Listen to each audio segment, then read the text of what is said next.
I'm calling, say, someone that clicked on any one of our ads, because we get about 100 to 200 people clicking on our ads every single week because they drew their attention to some kind of house or whatever. I'm gonna provide them value, and like depending on the price point, I'll probably like think that this is whether it's a first-time home buyer or not. But whether they are or they aren't, I know for a fact, now Intraland has access to IFA, right? Who here knows what IFA is? Iowa Finance Authority, right? So one piece of value that I can give them is like when I'm having a conversation with someone, like, hey, one of my roles as a real estate advisor is to always bring you some piece of value, right? So one piece of value that I can share with you right now is that right now for first-time home buyers, there's currently money available until it's gone. Not all lenders have access to it yet. The lender partners that I work with too, I'm creating FOMO and urgency there, right? You're missing out with money being available till it's gone. And then the relationship aspect of having access to the lender that does have access to it, because not all lenders do, and that's the reality of it.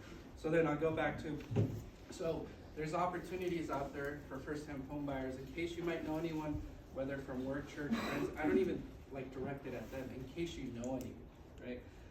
Is my framework that I like to use. In case you know of anyone that would benefit from having access to anywhere from $2,500 all the way up to $5,000, as long as they get approved to be able to use towards their down payment on the home, right? And so, do you know of anyone, right?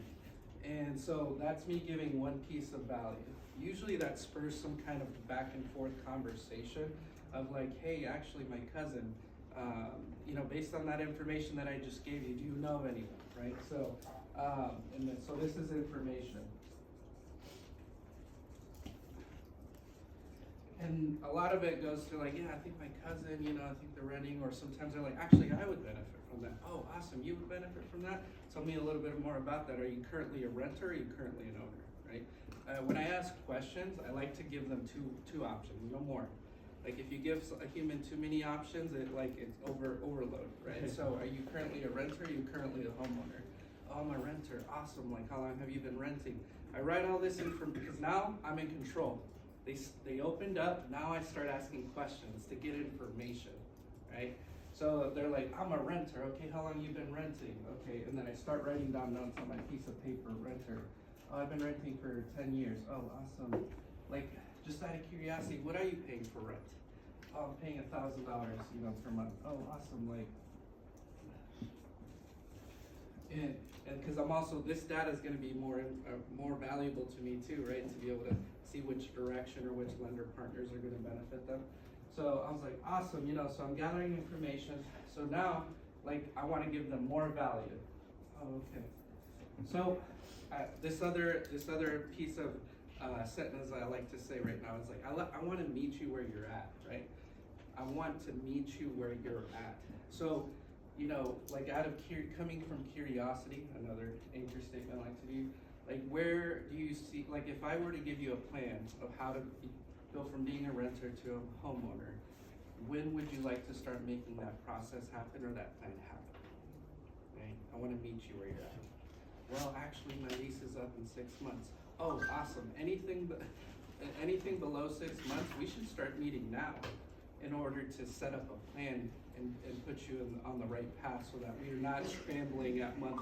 Because what'll happen sometimes, and I'll tell stories because it's real stories, right?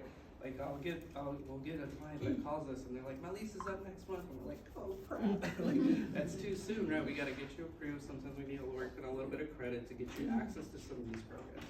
So I tell these little stories to make it real to them, real stories that I've encountered, or you can use, if you haven't encountered it, talk to everyone else or use my stories. And like, hey, one of my peers' clients did this and that, et cetera, et cetera. So then, more information. I'm gathering all this information, putting it in our CRM or whatever system you're using. If you don't have a CRM, we all have access to Command, right? Like, put it in there. If they start talking about, I also have a dog and his name's Pepe the dog, right? Like, I'm writing every piece of information in there so that I can reference back to that the next time I talk to them.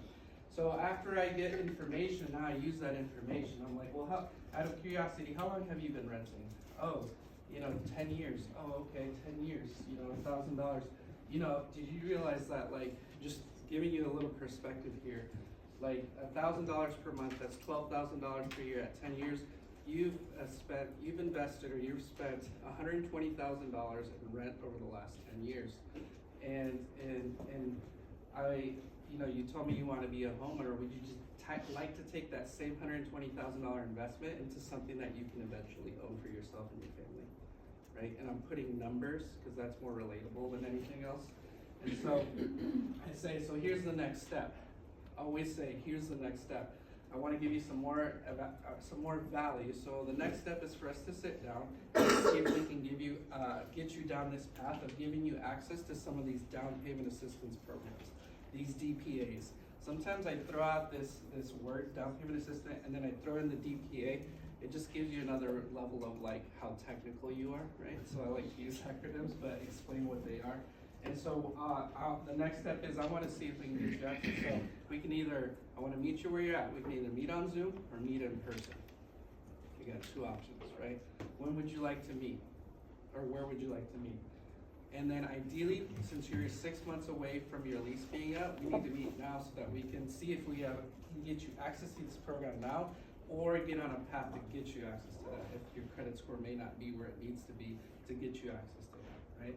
So I'm giving them more value, and then the A is the ask, right? I'm asking them now. Now that I've given them value, and they've given me information to where I can give them more value on that information they gave me. Now the ask is really easy, right? Setting up that actual Zoom consultation or that appointment is really easy. So that's where I make the ask. When is a good time for us to meet? I have Thursday at 2, again, 2 options, or Saturday at 9 a.m. if you prefer a weekend option, which of those work for you, right? And so that's the framework that I like to use, whether it's a first-time home buyer, a move-up home buyer, or just the general, like just touching my sphere. And it doesn't have to be that. You know, if you want more examples, come and find me, and we can go through a scenario. Some other people I want to just, like, if you see them walking around. Families in 2025, if you hear of anyone needing to buy, sell, build, or invest in real estate, I'd be extremely grateful if you shared my info. I always like to add a few emojis to those too, to make the text get noticed a little bit more. My team will be doing the CD or Alta message. So if you had closings last year, the nice thing about our compliance department is you had, to get paid, you have had to put the CD or Alta in command. So you should all have CDs or Altras from your deals that you did last year. Grab those from command or wherever you have them, email them to your clients, and email them telling them you're sending it for tax reasons, and then we also text. So it was 2 touches actually. So it went out to our clients in email already, and then we're following up with a text, because even though we email those out, we will get messages from our clients in March and April. Do you have my CD or Alta? So we always follow up with a text. Hey, so-and-so, I just emailed you your CD or Alta from your purchaser sale last year. You will need this for tax reasons. Or to file your 2024 tax return. Okay, so that's if you had closings last year. And then again, follow it with something like this. Birthdays, we're going to do birthday cards and note cards at 10:45, so you have to come back to do birthdays and note cards at 10:45, and Gabby will walk you through how our team does it. But one day on my team, I just said, okay guys, you're gonna email everyone you know and make sure you get their kids' birthdays on your calendars. And I remember doing that, and I had 40 kids' birthdays that I had to add to my calendar, and now I send out 40 more birthday cards. Gabby and I, between ourselves, do 30 to 50 business birthday cards a month. And so that could just be something you're texting today, is asking your friends for their kids' birthdays, because you have a goal this year of sending birthday cards. You can't send that message on July 1st. That you have a goal this year, right? So when you're mentioning these goals, you have to do it right now, today, in January. So, and then I always just like to tell people, I only need the month and the day, I don't need the year, in case people are weird about texting personal information. And if you're a newer realtor in the room like Eric, I might say something like, guess what, I got my real estate license, I'm so excited. I have a goal of helping 30 families in 2025. If you hear of anyone needing to buy, sell, build, or invest in real estate, let me know. So those are there as ideas. You can make them sound more like you. Again, add emojis to them. But we're doing really good on time. So you are now between 9:30 and 10:45. Suppose.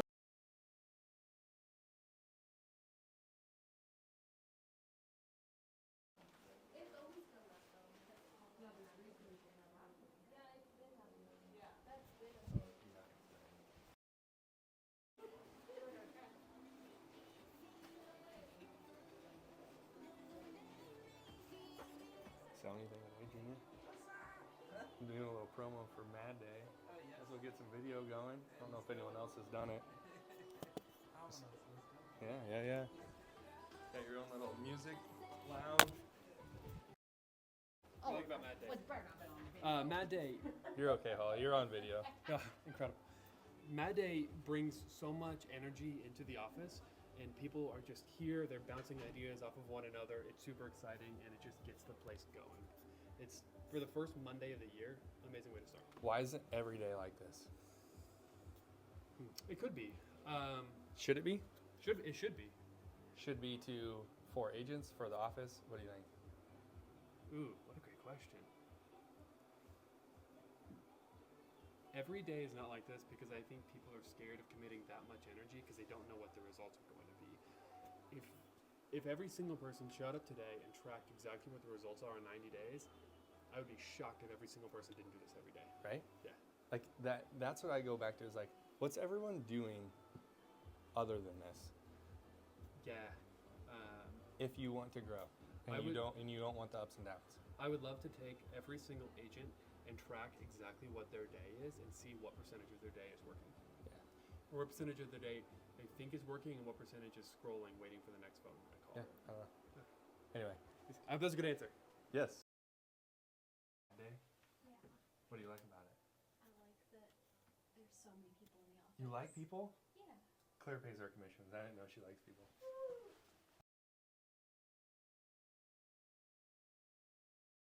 Hey. Did you do Mad Day? I've done Mad Day. Did you do Mad Day today? I did Mad Day today. How'd it go? Why do you like it? I like it because it makes me become more accountable than I already am.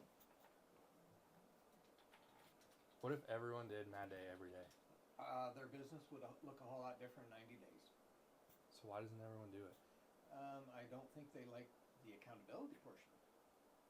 They don't like being told they don't, like, that they didn't. I don't think that they like to be held accountable to be able to show To up. show up. Because it's just showing up. It's just showing up. Because if you're doing the activities, every day is just a normal day. That's what I can't get over. I'm like, this is just, I mean, besides the music. Besides the It's music, really I just- love the energy when people show up here. It makes everybody want to include themselves into everything. I don't like the music, but personally, I don't want to hear the music. I want to work. But I can understand. And yes, absolutely, I would agree. So Anyway. just show up. Grace, could you do Mad Day every day? I don't think. I mean, you could, but I think you've got other things Could for your you business. do Mad Day every day? If you had somebody to do what you do, could you do Oh. that? Yeah, Oh, sorry. I was gonna say. Yes. For sure. Because you're going to become an agent. That's what you have to do. For sure. Then you'll be a great agent. That's all I It's got. just showing up. Right. Because what they talk about is not rocket science. No. It's what you should be doing if you want to have a business. Yeah. I'm not laughing at anybody that's not. I'm just Yeah. saying it's I am. I am. If you complain about it, I am. If you don't complain about it. Mad Day. You like being on camera? Doesn't bother me, but it's not for me, Why not?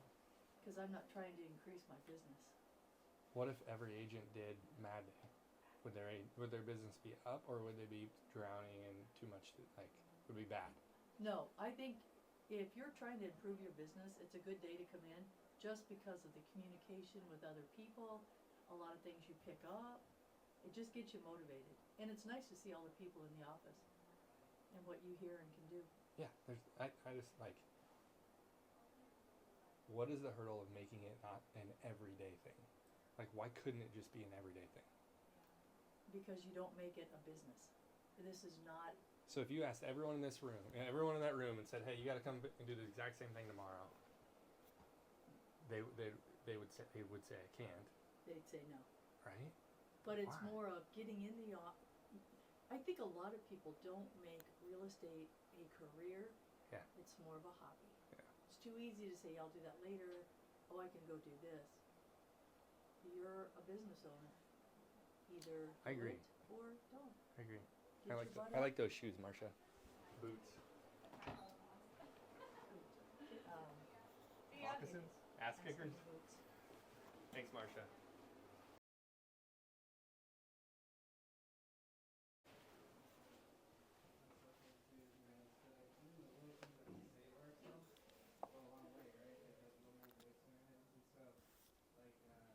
Instead of saying I got to do this, right, you know, or I got to Legion, or I got to make music, I get to. I get the opportunity to wake up this morning and be blessed with another beautiful day of life, and I get to reach out to people that I know that if I connect with them and they need my help, I'm going to help them, no matter what it is that they ask for. I know as the human that I am, that I'm going to provide them value if they need value. So you are doing 3 hours of giving, not lead generation. It's 3 hours of giving, not 3 hours of lead generation. I love it. And because if you wrap the word as get, it's a blessing. This is got, you're wrapping yourself up in stress already, right? And so, yeah, so get, wrap it in a blessing. So it's got, you're wrapping it immediately into One thing I love about that is we tied in with the Viva model. It is every single time you're on the phone, you are hearing where they're at, you're getting information about them, and you are giving them direct value about what they need at that point in their life. Beautiful. So last year I really wanted to be a time blocked person. Like, I was like,